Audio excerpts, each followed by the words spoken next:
This is rose oil. Sounds and looks lovely, doesn't it?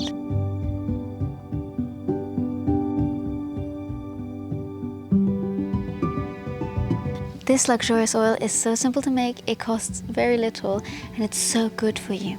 It's great for hair and skin. It has rejuvenating, reparative, and moisturizing properties, and it smells delicious. Now all you need to do is collect a few rose petals. Any rose species will do. Keep in mind, the more fragrant your rose is, the more fragrant your oil will be. Then you want to dry the rose petals.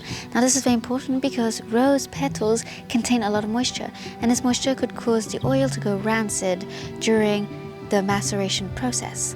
So that's why it's very important to make sure that they're dry. Then once they've dried after a few days or a few weeks, place them in a sterilized glass jar. Pour oil to the top.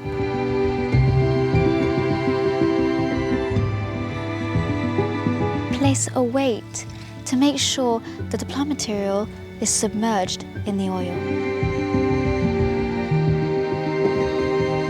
Now you can use the oil you prefer. It can be coconut oil, grape-seed oil, olive oil. I'm using olive oil because I like it. It's your choice. You leave that macerate for 4 weeks in a dark, cool place. Now it's important that it's dark and away from sun rays. Otherwise, the sun rays will destroy the active ingredients that you're trying to extract into your oil. If you want to speed up the process, you can put a cloth over your macerating oil and leave it in the sun, then it will warm up. This does speed the process up.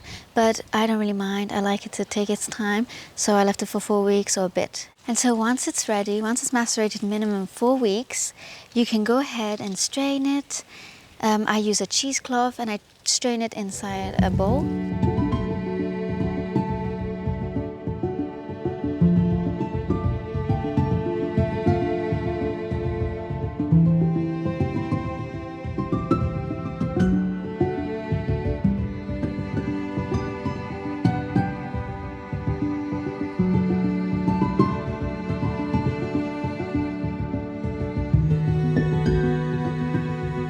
And then I pour that back into a sterilized glass jar.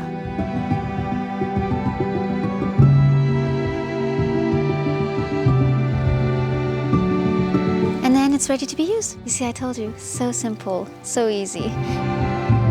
So great for the hair and skin. Remember, it's rejuvenating, anti-age. It's great. So if you have roses in your garden, you should definitely try doing this. It's so worth it.